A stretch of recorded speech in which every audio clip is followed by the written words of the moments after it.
Amém. Vamos abrir as nossas Bíblias na carta que escreveu o apóstolo Paulo aos Filipenses, capítulo de número 1.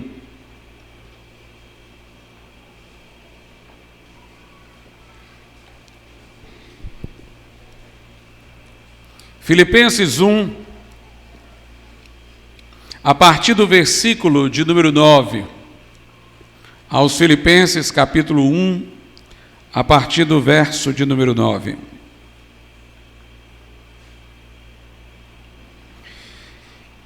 Diz assim a palavra de Deus: E peço isto, que o vosso amor cresça ainda mais e mais, em ciência e em todo conhecimento, para que aproveis as coisas excelentes, para que sejais sinceros e sem escândalo algum até ao dia de Cristo, cheios dos frutos de justiça, que são por Jesus Cristo, para a glória e louvor de Deus. Podeis assentar. Paulo aqui diz, irmãos, qual era o conteúdo de sua oração, a razão de sua oração pelos crentes de Filipos. Era para que o amor deles crescesse ainda mais e mais, e proporcionalmente à ciência e ao conhecimento. Lembra-nos muito aquela passagem em que Pedro diz na sua epístola: antes crescei na graça e no conhecimento de Jesus Cristo. Se permutarmos aqui amor por graça, graça por amor.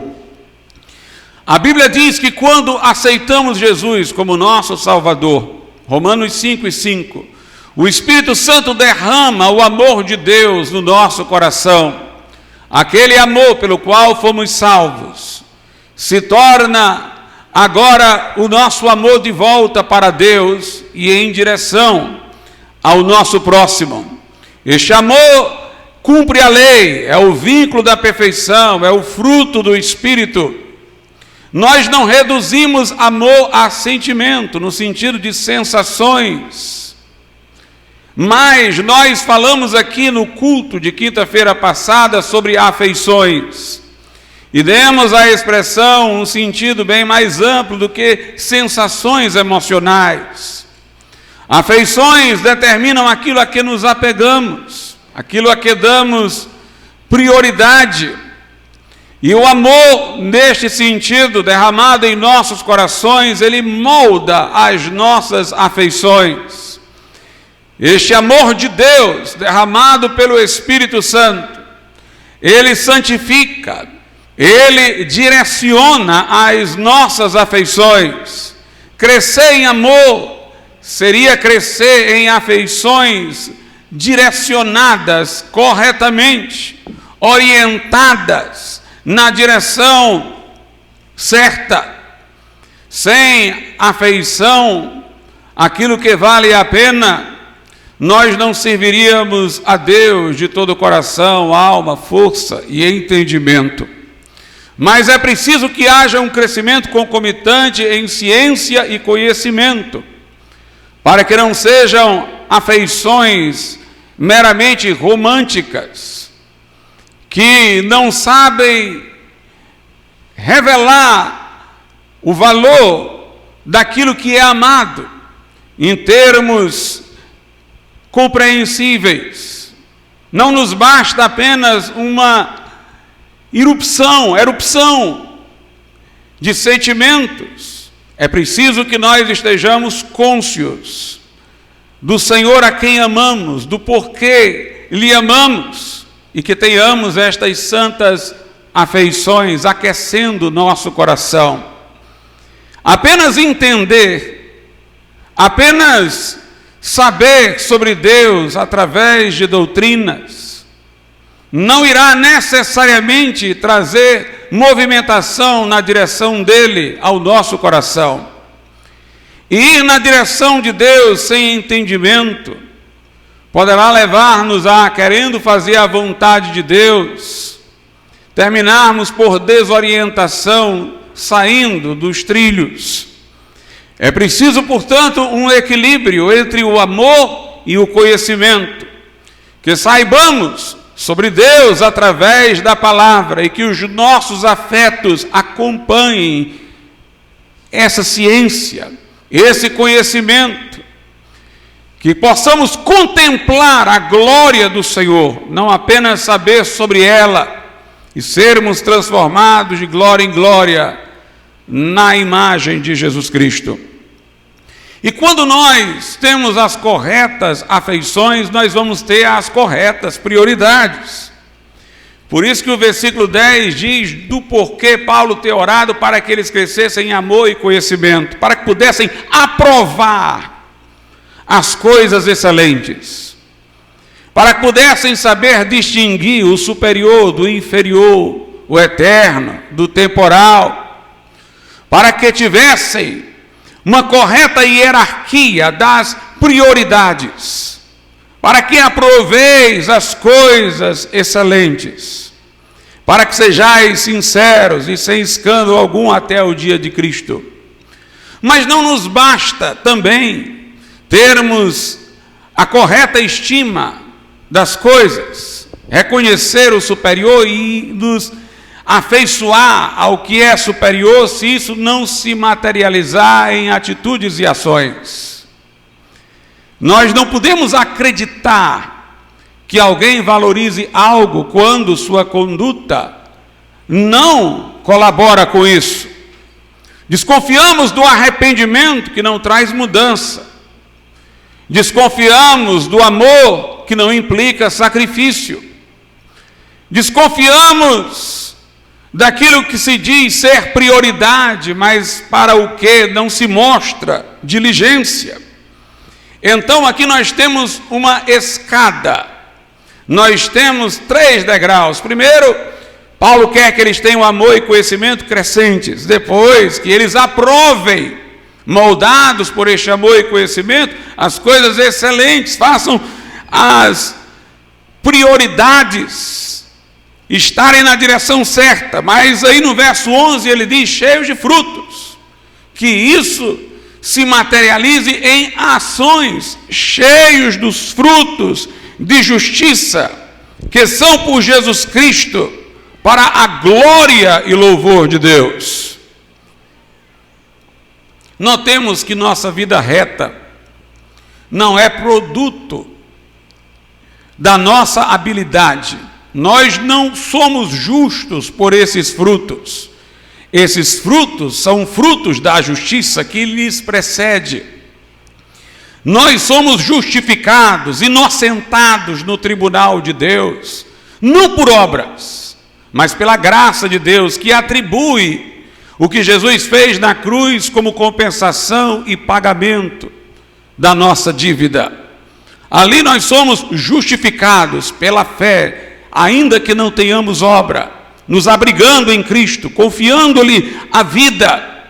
Ele nos recebe e assim como na cruz levou os nossos pecados, nos cobre com o manto de sua vida reta vivida sobre a terra. De modo que assim como na cruz os nossos pecados são contados para terem sido pagos, a vida obediente que Jesus viveu na terra é contabilizada aos que creem, como se eles a tivessem vivido. Somos justificados. E então o amor de Deus é derramado em nosso coração. Em Romanos 5:1 diz que somos justificados pela fé. E por meio dessa justificação temos paz com Jesus Cristo, com Deus, através de Jesus Cristo. No verso 5 diz então que já justificados, foi derramado o amor de Deus em nosso coração. E então essa fé pela qual fomos justificados é ativada por este amor derramado.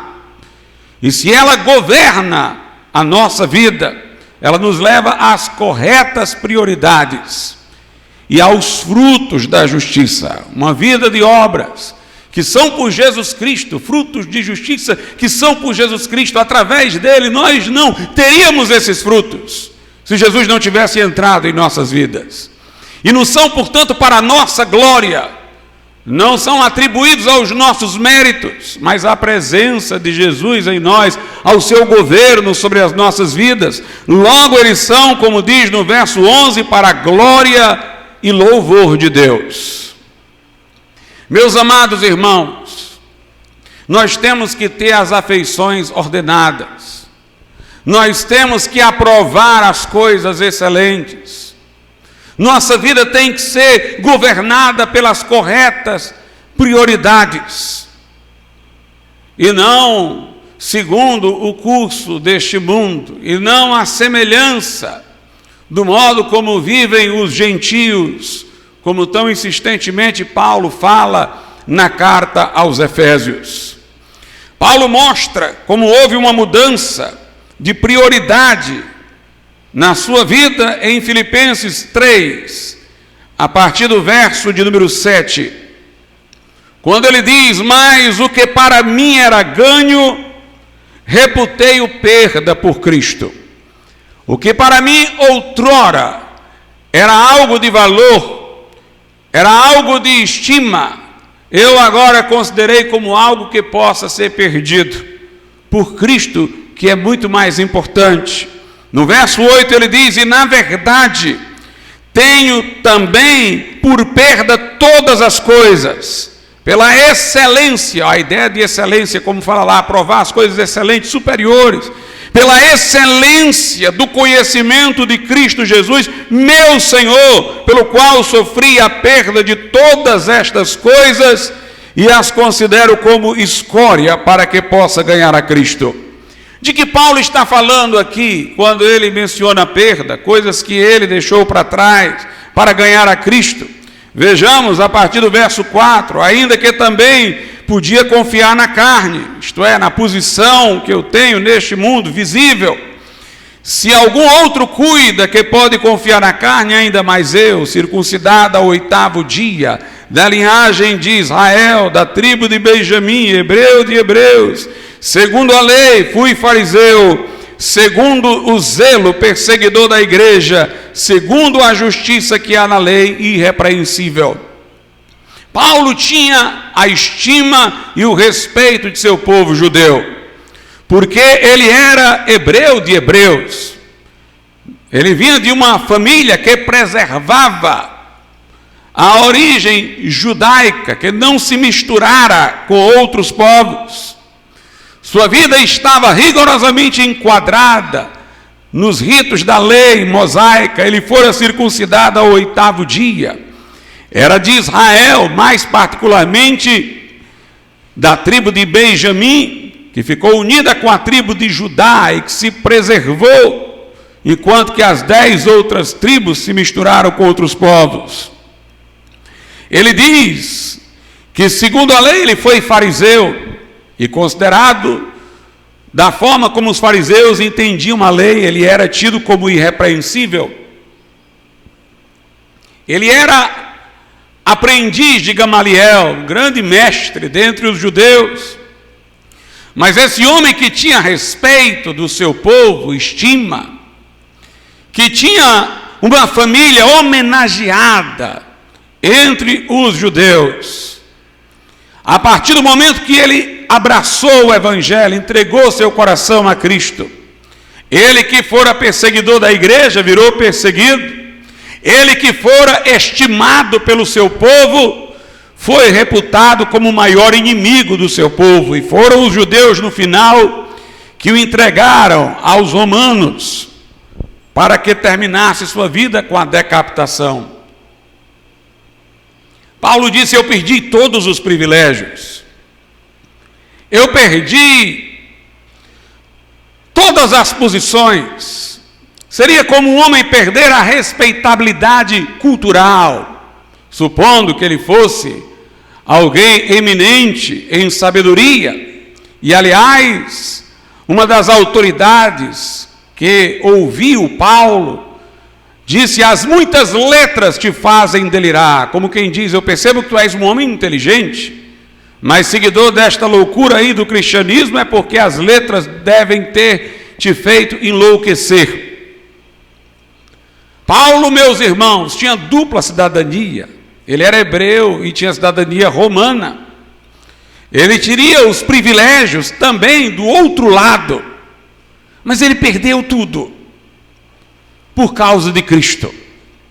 Viveu sendo perseguido em um lugar, indo para o outro, passando dificuldades enormes. Um homem refinado, que sabia falar no aerópago grego e citar os poetas gregos da antiguidade, que sabia assombrar um carrasco, mostrando conhecimento do direito romano e de como o direito romano fora violado no tratamento que fora lhe dado. Alguém capaz de disputar nas sinagogas, porque conhecia profundamente o Velho Testamento, mas no final, repudiado por judeus e romanos, por causa da excelência do conhecimento de Cristo Jesus. Homens apegados à sua reputação neste mundo, pessoas apegadas à sua cultura, os seus privilégios, o seu renome, terminarão, se disserem crentes, por se adaptarem ao politicamente correto, mudarão o seu discurso, esconderão as suas convicções para serem benquistos por este mundo, mas não há lugar no céu, como diz o Apocalipse, para medrosos e tímidos. A estes pertence o lago que arde com fogo e enxofre. E nós temos, irmãos, 3 coisas que poderão mostrar quais são as prioridades da nossa vida. 3 coisas. Eu vou excluir aqui algumas delas que eu já tratei aqui com respeito a Paulo. Privilégios de status e de posição cultural. Essas 3 coisas que acrescento agora são o dinheiro, o tempo e os hábitos. Essas 3 coisas dizem muito sobre nós. Como nós administramos o nosso dinheiro, como nós administramos o nosso tempo, e quais são os hábitos da nossa vida. Nós somos mordomos, de acordo com a Bíblia Sagrada. Reconhecemos que Deus é o dono de todo ouro e de toda a prata. Reconhecemos que tudo que temos, assim como o ar que respiramos e o pulmão que respira, nos vieram de Deus. Que a vida é um presente de Deus, que se não fosse Deus dando chuvas, a terra não dava o seu fruto. Se não fosse o cuidado providencial de Deus, não teríamos as coisas que temos. Nós somos mordomos, gestores, mas tudo o que temos pertence a Deus. Eu lembro que Juan Carlos Ortiz, uma vez contou de forma ilustrativa uma experiência que ele tivera. Ele disse que um dia Deus falou com ele e pediu-lhe tudo que ele tinha. E ele disse que rendeu-se a Deus, disse: Senhor, tudo que tenho é teu. Como ele era um pastor, Deus disse: agora eu quero que tu me dês a tua igreja. Se eu não quiser que tu sejas mais pastor, não vai ser, ela não é tua, ela é minha. Juan Carlos Ortiz disse: Senhor, eu te entrego a igreja. Deus disse: agora eu quero que tu me entregues a tua esposa e os teus filhos. Não são teus, são meus. Se eu os tirar pela morte, não reclames. São meus. E Juan Carlos Ortiz disse: Senhor, eu te entrego minha esposa, meus filhos. Agora não tem mais nada, né, Senhor? E Deus disse: não tem, agora eu quero a tua vida. Eu decido a tua vida. Eu decido a tua existência. E ele disse: eu entreguei também ao Senhor. E depois Deus disse para mim, falou ele na sua linguagem ilustrativa, Eu te devolvo os teus bens, eu te devolvo a igreja, eu te devolvo a família, eu te devolvo a tua vida, mas não são teus. Eu te devolvo para que tu sejas mordomos. Tu vai administrar tudo em meu nome, conforme a minha vontade, não a tua. Deus não entra na nossa vida para ser visitante. Não adianta reservar para Deus em nosso coração o melhor quarto de hóspede. Ele só entra para ser o dono da casa. Ele não quer um quarto, ele quer a chave da casa. Ele entra para ser Senhor, para governar as nossas vidas. Então tudo quanto temos pertence a Deus. Nós damos o dízimo, irmãos, mas o dízimo, ele é um mandamento de Deus, mas é simbólico. É como se eu, ao dar o dízimo, estivesse reconhecendo que Deus governa toda a minha vida. No dízimo eu não vou dispor dele, eu não vou fazer com ele o que eu quiser, eu vou entregar e já não estará mais nas minhas mãos. É interessante que o ser humano, ele deseja tanto ter o controle das coisas, que tem gente que diz, não, eu dou o dízimo, sendo que eu escolho o que dá para a igreja no valor do dízimo. Quando a pessoa faz isso, ela ainda tem o seu eu controlando o que fazer. O dar o dízimo é um sinal de consagração. Eu não disponho, eu entrego para a igreja. A comunidade decide como vai gerenciar isso daí. É um sinal de consagração de que tudo quanto temos a Deus pertence. O dízimo é dado como as primícias da nossa renda. Assim que recebemos, nós damos o dízimo para mostrar que a primeira parte é do Senhor.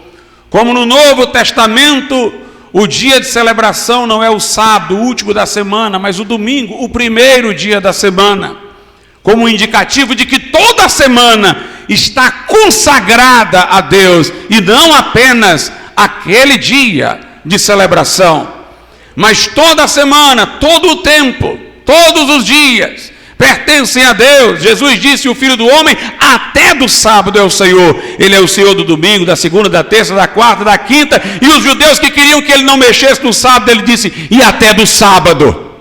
O Filho do Homem é Senhor de todos os dias. E Deus, irmãos, conhece a nossa debilidade. Por isso que ele instituiu a ceia, para que nós nos lembrássemos de seu sacrifício continuamente, para que nossa fé não esmorecesse na esperança de salvação. Ele estabeleceu o batismo nas águas, para que nós pudéssemos selar visivelmente um compromisso e ter um momento externo de lembrança desse compromisso com Deus. E o dízimo, que na verdade o crente deve dar muito mais, é um sinal de consagração de tudo que ele tem a Deus. Nós temos uma passagem no Velho Testamento acerca de Abraão, lá em Gênesis, capítulo de número 14. Ló e Abraão eram muito diferentes, irmãos, e mostram lições para nós. Eram dois irmãos, ambos tementes a Deus, e saíram juntos de Ur dos Caldeus. Os pastores de gado de Ló e de Abraão não se entendiam, entravam em conflito. E então Abraão disse para Ló, vamos nos separar, para que a gente também não brigue. Escolhe para onde tu vais, eu escolho para onde eu vou. E a Bíblia diz que Ló fez a sua escolha baseada na visão de seus olhos. Ele olhou numa direção, viu uma campina atraente, ali é promissor, ali é um lugar para eu ter uma vida próspera, e foi naquela direção. Chegou a Sodoma, lugar que depois foi destruído. Em Sodoma ele se tornou alguém importante, irmãos. Eu sei disso porque nós vamos ler já que houve uma guerra de reis de cidades vizinhas contra Sodoma e Gomorra, e esses reis venceram e levaram os bens da cidade e levaram Ló preso. Por que não o mataram? Por que o levaram? como uma espécie de refém, como se ele fosse uma autoridade, um troféu de vitória, porque ele era alguém importante na cidade. Quando os anjos foram anunciar em Sodoma que esta seria destruída, a Bíblia diz que Ló estava na porta da cidade. Logo, ele era alguma autoridade que tinha controle sobre a entrada da cidade. Mas em Sodoma, tendo valorizado apenas sua vida próspera, embora ele se angustiasse, como diz Pedro, com os pecados que lá se cometia, mas teve essa fraqueza de levar em conta a sua prosperidade, ele foi omisso com respeito aos seus genros, a seriedade das coisas de Deus. Quando ele foi falar aos genros que haveria destruição em Sodoma, que o anjo lhe dissera, a Bíblia diz que esses genros riram-se dele, o levaram na brincadeira. Quando Ló foi sair de Sodoma, a Bíblia diz que os anjos tiveram que empurrá-lo, pegá-lo à força, pela mão, porque ele estava apegado à cidade, apegado ao que adquirira ali, a posição que ele obtivera naquele lugar. A sua esposa, diz a Bíblia, olhou para trás quando saiu da cidade e virou estátua de sal. Nos evangelhos é dito que ela virou para trás porque se lembrou de suas alfaias, de suas joias, que havia deixado lá. As filhas de Ló, depois que saíram de Sodoma, mostraram um comportamento degradante, evidenciando que haviam assimilado a imoralidade de Sodoma. Mas quando Ló fez a sua escolha, Abraão também fez a sua. Mas Abraão fez a escolha dirigido por Deus. Deus mostrou para Abraão a terra prometida, que ele daria à descendência de Abraão. E Deus disse, vai para lá, e Abraão foi. Nessa terra, Abraão viveu nômade, indo de um lugar para o outro. Nunca ganhou lá privilégios, posições. Viveu andando, levantando e estabelecendo tenda. Mas Abraão, irmãos, não fez a escolha com base nos olhos, no futuro promissor, meramente do que poderia lhe dar uma vida profissional bem-sucedida, uma posição neste mundo. Ele quis saber da vontade de Deus. E quando Ló é sequestrado pelos reis que atacaram Sodoma e Gomorra, Abraão sabe disso e vai lá libertar Ló e vence os que haviam vencido Sodoma.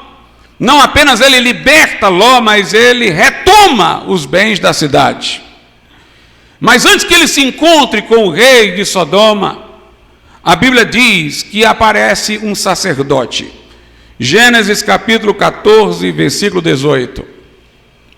E Melquisedeque, rei de Salém, trouxe pão e vinho, e era este sacerdote do Deus Altíssimo, e abençoou e disse, bendito seja Abrão pelo Deus Altíssimo, o possuidor dos céus e da terra, e bendito seja o Deus Altíssimo, que entregou os teus inimigos nas tuas mãos.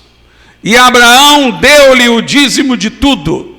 E o rei de Sodoma disse a Abraão, dá-me a mim as pessoas e os bens toma para ti.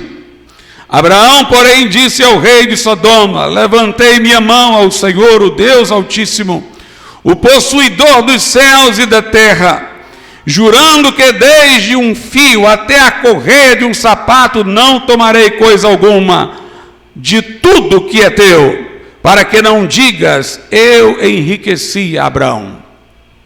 Meus irmãos, na ordem das dispensações, Abraão viveu naquela dispensação que nós chamamos de dispensação dos patriarcas, ou dispensação da promessa. Ela é equivalente à graça no Novo Testamento. Paulo vê a promessa, que no caso é a promessa que Deus fez aos patriarcas, Abraão, Isaque e Jacó, como equivalente no Velho Testamento, antes de Jesus vir, ao Evangelho. A promessa é o Evangelho predito, e o Evangelho é a promessa cumprida. Paulo diz aos Gálatas que a lei que foi dada através de Moisés não era para a nossa salvação, porque todos pecaram e destituídos estão da glória de Deus, ninguém cumpriu aquela lei plenamente, pela lei nenhuma carne será justificada. E Paulo diz, e a lei também não poderia revogar a promessa. Deus já havia prometido salvar a humanidade aos patriarcas, através de um descendente de Abraão, através de Jesus. A lei não poderia revogar a promessa. A promessa atravessa os séculos e se torna o Evangelho. Abraão não viveu debaixo da lei de Moisés, que estabelecia explicitamente o dízimo. Ele viveu, digamos assim, sob a graça, sob a promessa. Nós, inclusive, na carta aos Gálatas, somos chamados de filhos de Abraão, pela fé. Nós somos a descendência de Abraão, pela fé, abençoados com o crente Abraão. A igreja é colocada no padrão de Abraão, não do padrão de Moisés. O evangelho sob o qual vivemos. No Velho Testamento teve o seu momento de explicitação na promessa, sobre a qual viveram os patriarcas. E este sacerdote que aparece, Melquisedeque, é uma ilustração de Cristo. Quando veio a lei por intermédio de Moisés, Deus estabeleceu um sacerdócio no templo a ser exercido através da linhagem de Arão, da tribo de Levi. Na carta aos Hebreus, o autor desta carta diz que este sacerdócio da lei encerrou. Mas há um sacerdócio ainda vigente, é o de Jesus Cristo, que não é sacerdote segundo a ordem de Arão, segundo a tribo de Levi, segundo o que Moisés instituiu na lei, mas é sacerdote segundo a ordem de Melquisedeque. E o autor da carta aos Hebreus cita o livro de Salmos, em que o salmista diz profeticamente sobre Jesus: tu és sacerdote para sempre, segundo a ordem de Melquisedeque. Esse Melquisedeque é uma figura misteriosa. Nós não sabemos de onde procedeu o sacerdócio dele, mas ele tinha uma peculiaridade. Ele era sacerdote e rei de Salém. Sacerdote e rei. A Bíblia diz que os sacerdotes da lei não eram reis. Os sacerdotes eram da tribo de Levi, da linhagem arônica. Mas o rei era da tribo de Judá. Jesus é sacerdote e rei, porque é sacerdote segundo a ordem de Melquisedeque. E Melquisedeque é rei de Salém. Salém é Jerusalém. Portanto, é a notória figura de Cristo. O autor da carta aos Hebreus chega até a dizer que lá na lei recebem dízimos pessoas que morrem, aqueles sacerdotes que morriam. Mas nessa figura aqui de Abraão, dando dízimo a Melquisedeque, recebe dízimo aquele de quem se testifica que vive. Como indicando que o dízimo dado a Melquisedeque é como sendo o dízimo a Cristo, que agora é o sacerdote, segundo a ordem de Melquisedeque. Se Abraão deu dízimo a Melquisedeque, nós somos filhos de Abraão pela fé. E Jesus é o sacerdote segundo a ordem de Melquisedeque, então devemos lhe dar o dízimo. Pastor, como dar o dízimo a Jesus hoje? A sua igreja, não é o pastor. Somos uma igreja batista. Dízimos não se acumulam em benefício de pastores, o dízimo fica com a comunidade decide, com temor, como administrar aquilo que se recolhe, porque a igreja é Cristo. Quando Saulo de Tarso perseguiu a igreja, Jesus disse: Saulo, Saulo, por que me persegues? Em 1 Coríntios 12, a Bíblia diz: assim como o corpo tem muitos membros, assim também Cristo. Nós somos membros de Cristo, Cristo se incorpora na igreja, colocando aquilo que damos para a comunidade decidir, nós estamos entregando a Cristo. Mas eu quero que você observe aqui uma outra coisa. Abraão deu o dízimo daquilo que ele tomou dos exércitos vencidos, mas o resto ele deu ao rei de Sodoma. Ele disse: eu não vou ficar com isso aqui. Ele sabia que o rei de Sodoma era ímpio. Ele disse: para que tu não digas por aí que me enriqueceste, eu vou te devolver tudo. Nada do que é teu fica comigo, eu te devolvo tudo. Alguém diz: pastor, como é que nada do rei de Sodoma ele disse que ficaria, mas que devolveria tudo e deu o dízimo?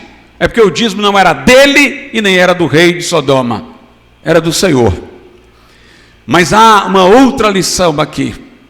Veja que Melquisedeque, tão aparentado está a Cristo, que ele trouxe pão e vinho, que são os elementos da celebração da ceia. No verso 19 diz assim: e abençoou, ou seja, Melquisedeque abençoou Abraão e disse: bendito seja Abraão pelo Deus Altíssimo, o possuidor dos céus e da terra. E bendito seja o Deus Altíssimo que entregou os teus inimigos nas tuas mãos. E Abraão deu-lhe o dízimo de tudo. Veja a relação.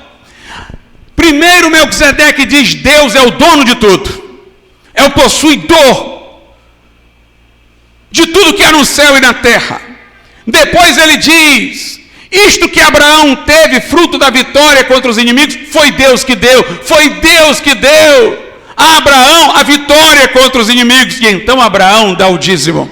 A correlação é para mostrar, irmãos, que Abraão dá o dízimo reconhecendo que Deus é o dono de tudo, é o possuidor de tudo, que a vitória pela qual ele adquiriu aquele recurso foi Deus que lhe deu.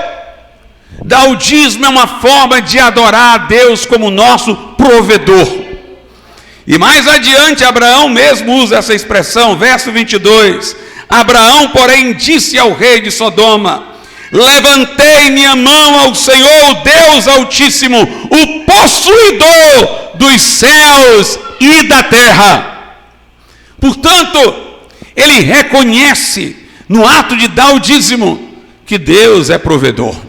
Ele adora Deus como aquele que nos dá as coisas, que é dono de tudo. No ato de dar o dízimo, não havia lei instituindo isso, mas Abraão entendeu, por direção divina, que era esta forma de ele adorar a Deus como seu provedor.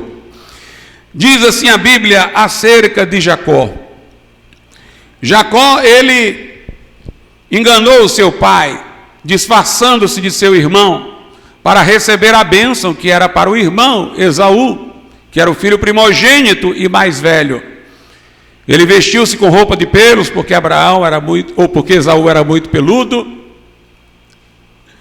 Ele levou um guisado, que era o que Esaú iria levar para o pai, e ele fez-se de Esaú diante de Isaque, que o abençoou.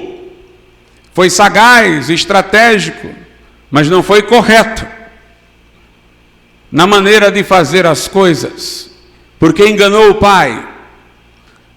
E a Bíblia diz que Esaú ficou furioso, e quando o pai soube, ele próprio junto com a mãe orientaram Jacó para ir embora, para ir-se. E Jacó, fugindo, teve uma experiência com Deus. Eu considero essa experiência a conversão de Jacó. Diz assim a Bíblia em Gênesis 28, a partir do 10.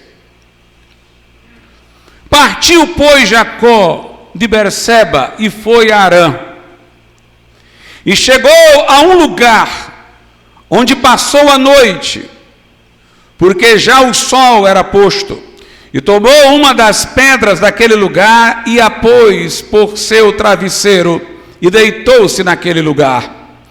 E sonhou, e eis uma escada posta na terra, cujo topo tocava nos céus, e eis que os anjos de Deus subiam e desciam por ela.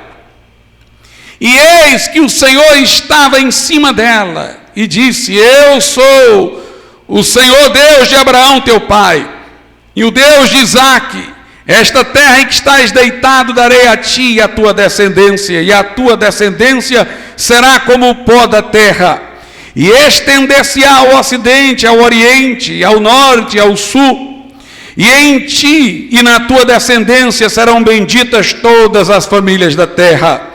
E eis que eu estou contigo e te guardarei por onde quer que fores, e te farei tornar a esta terra, porque não te deixarei até que haja cumprido o que te tenho falado.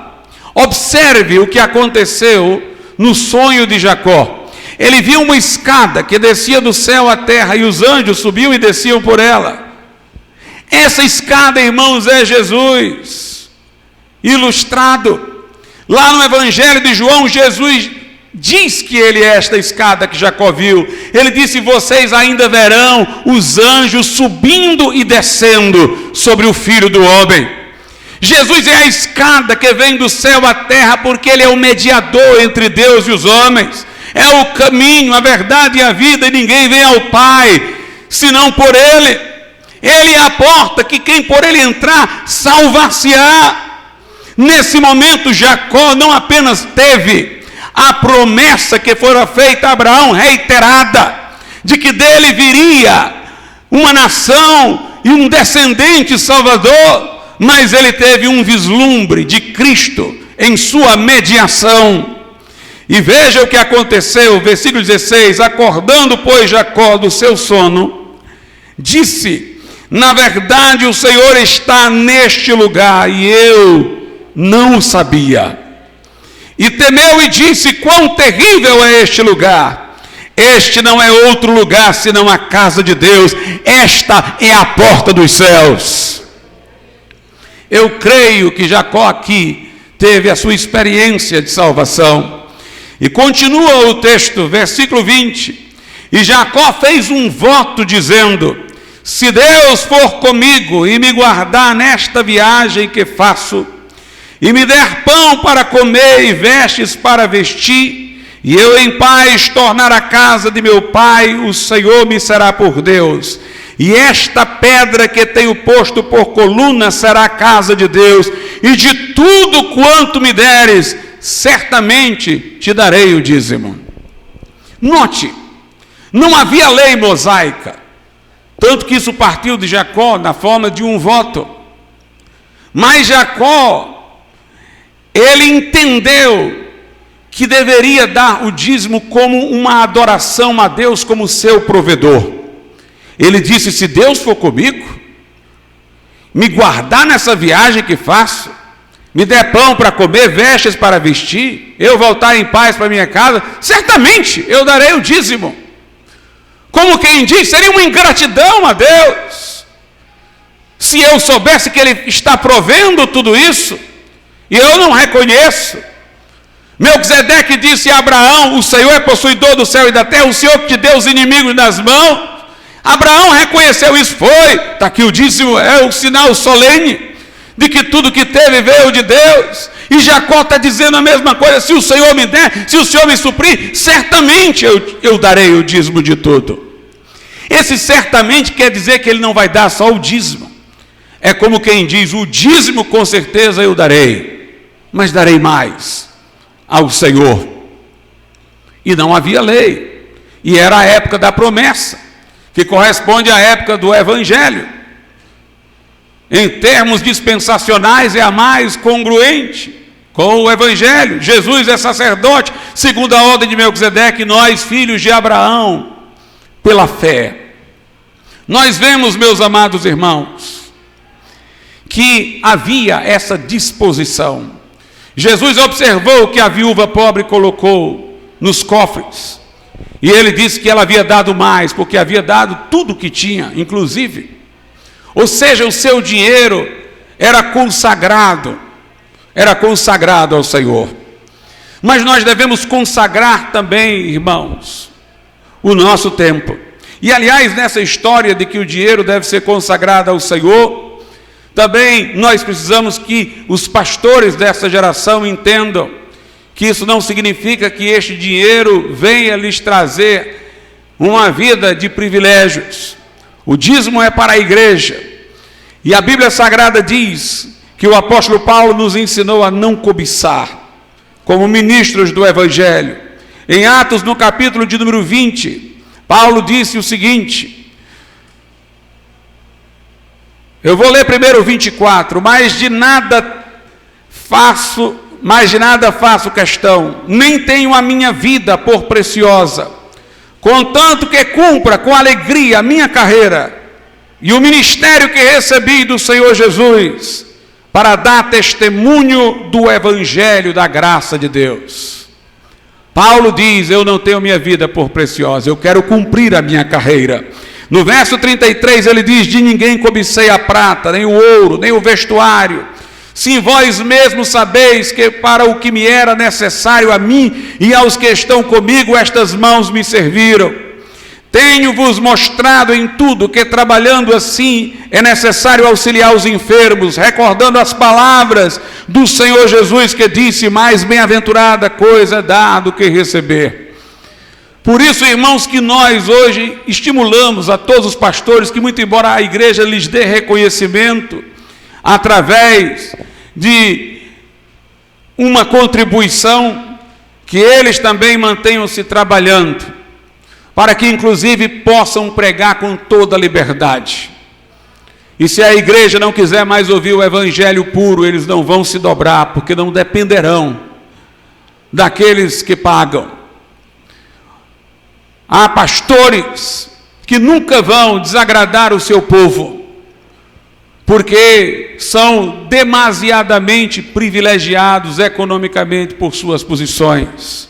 Mas Paulo disse, o que eu quero é cumprir a vontade de Deus. Não tenho minha vida por preciosa e não cobiço de ninguém ouro e nem prata. O tempo também, irmãos, mostra quem nós somos. A Bíblia mostra que o sábado foi apenas um sinal da aliança de Deus com os judeus, não vale para nós. Oséias 2,11 diz que Deus acabaria os sábados quando Jesus viesse.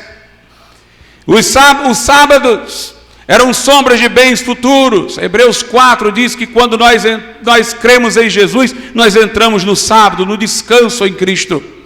Mas a Bíblia fala que os cristãos iriam celebrar no domingo. Domingo para nós não é meramente um dia de descanso, é um dia de celebração. No Salmo de número 118, diz assim a partir do verso 22, a pedra que é Jesus, que os edificadores, os judeus, rejeitaram, tornou-se a cabeça de esquina. Os judeus rejeitaram Jesus, mas Deus o elevou a fundamento, ressuscitando ao terceiro dia. Da parte do Senhor se fez isto, que foi no domingo, a ressurreição. Maravilhoso é aos nossos olhos, este é o dia que fez o Senhor, regozijemo-nos e alegremo-nos nele. O domingo é para a igreja um dia de celebração, o primeiro dia da semana. Nós reconhecemos a erupção da vida através do Cristo ressurreto, indicando que isso deve governar todos os nossos dias da semana. Por isso, seja zeloso por estar na casa do Senhor no domingo. A Bíblia nos ensina a remir o tempo. Lá na carta de Paulo aos Efésios, a Bíblia Sagrada diz o seguinte, Efésios capítulo 5, versículos 15, 16 e 17, portanto, vede prudentemente como andais, não como necios, mas como sábios, remindo o tempo, porquanto os dias são maus. Por isso não sejais insensatos, mas entendei qual seja a vontade do Senhor. Na carta aos Colossenses, nós também temos algo com respeito a isso. Colossenses 4, 5, andai com sabedoria para com os que estão de fora, remindo o tempo.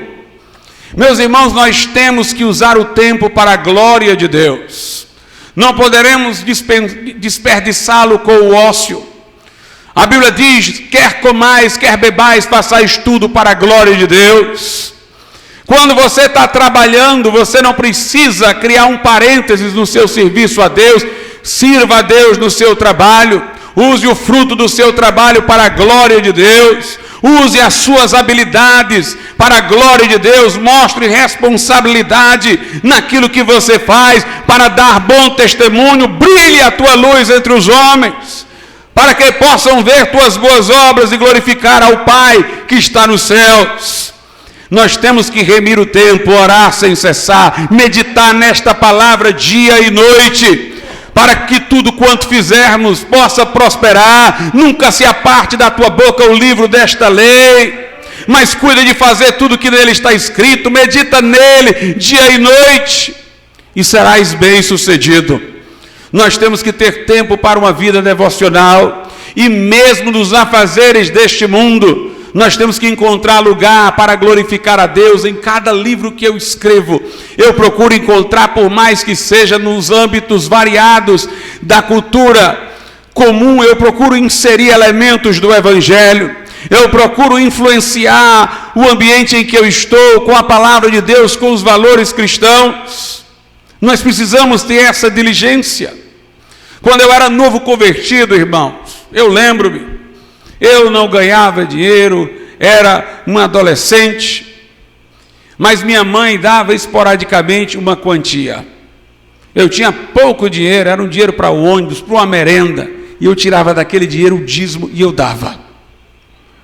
Aprendi desde cedo que tudo que vier às minhas mãos, eu devo dar o dízimo. No vigor da minha juventude, eu aproveitei as praças o máximo, pregando o Evangelho, evangelizando. Use o vigor jovem da sua juventude para servir a Deus, para fazer a vontade de Deus. Use os teus talentos para a glória de Deus, remindo o tempo. E também os nossos hábitos. Não tenhamos, irmãos, hábitos de vanglória. A Bíblia Sagrada diz, em Filipenses 2, versos 3 e 4, nada façais por contenda, não faça para competir com o outro, ou por vanglória, não queira aumentar créditos pessoais, não faça para receber aplausos, nada façais por contenda ou vanglória, mas por humildade, cada um considere os outros superiores a si mesmo. Não atente cada um para o que é propriamente seu, mas cada qual também para o que é dos outros. De sorte que haja em vós o mesmo sentimento que houve em Cristo Jesus. E ele vai dizer qual é. É que Jesus, subsistindo em forma de Deus, não considerou ser igual a Deus, mas esvaziou-se, tomou a forma de servo e veio morrer pelos pecadores, fazendo a vontade de Deus. Não nos apeguemos à glória pessoal. Não sejamos avarentos nos nossos costumes, gastando mais do que possamos, acumulando dívidas. A Bíblia Sagrada diz lá em Hebreus, é um capítulo inteiro de bons costumes. Hebreus 13 diz assim, a partir do 1, permaneça o amor fraternal. Não vos esqueçais da hospitalidade, porque por ela alguns, não o sabendo, hospedaram anjos. Lembrai-vos dos presos, como se estivesseis presos com eles, e dos maltratados, como sendo vós mesmos também no corpo. Venerado seja entre todos o matrimônio e o leito sem mácula, porém aos fornicadores e aos adúlteros Deus os julgará. Sejam os vossos costumes sem avareza, contentando-vos com o que tendes, porque ele disse, não te deixarei nem te desampararei. E assim com confiança ousemos dizer, o Senhor é meu ajudador e não temerei o que me possa fazer o homem. Lembrai-vos dos vossos pastores que vos falaram a palavra de Deus, a fé dos quais imitai, atentando para a sua maneira de viver. No verso 9 diz, não vos deixais levar em redor por doutrinas várias e estranhas, não tenhamos costumes de apreço por novidades esquisitas, porque bom é que o coração se fortifique com a graça, e não com alimentos que de nada aproveitam, aos quais a eles se entregaram. Diz aí o versículo de número 13, saiamos pois a ele, a Jesus, fora do arraial, levando o seu vitupério e a sua vergonha, porque não temos aqui cidade permanente, mas buscamos a futura. tem um espírito que louva a Deus. Versículo 15: portanto, ofereçamos sempre por ele a Deus sacrifício de louvor, isto é, fruto dos lábios que confessam o seu nome. E não vos esqueçais da beneficência e comunicação, porque com tais sacrifícios Deus se agrada. Obedecei a vós, pastores, sujeitai-vos a eles, porque velam por vossas almas, como aqueles que hão de dar conta delas, para que o façam com alegria e não gemendo, porque isso não vos seria útil. Tenhamos o costume de agradecer. Paulo diz aos Efésios 5, em tudo dai graças. Tudo quanto fizerdes, ele diz aos Colossenses, fazei em nome de Jesus, dando por ele graças a Deus Pai. Vamos agradecer, irmãos, na tribulação e na dor. Vamos agradecer em toda circunstância. Tenhamos uma vida não de murmuração, de lamento, mas de glorificação do nome do Senhor. Tenhamos costumes que revelem quais sejam as nossas prioridades. Costumes que não revelem avareza, hábitos que não revelem espírito de vanglória, mas o desejo de que Deus seja glorificado, que revelem gratidão e não murmuração. O nosso tempo, o nosso dinheiro, os nossos hábitos falam sobre nós. Não adiantarão palavras bonitas se o modo como gerenciamos o que Deus nos deu, o tempo que temos e como conformamos os hábitos da nossa vida, não falem disso. Alguém já disse: as tuas obras falam tão alto que eu não consigo ouvir a tua voz. Não vivamos de fala, mas de obras e em verdade. Vamos ficar de pé.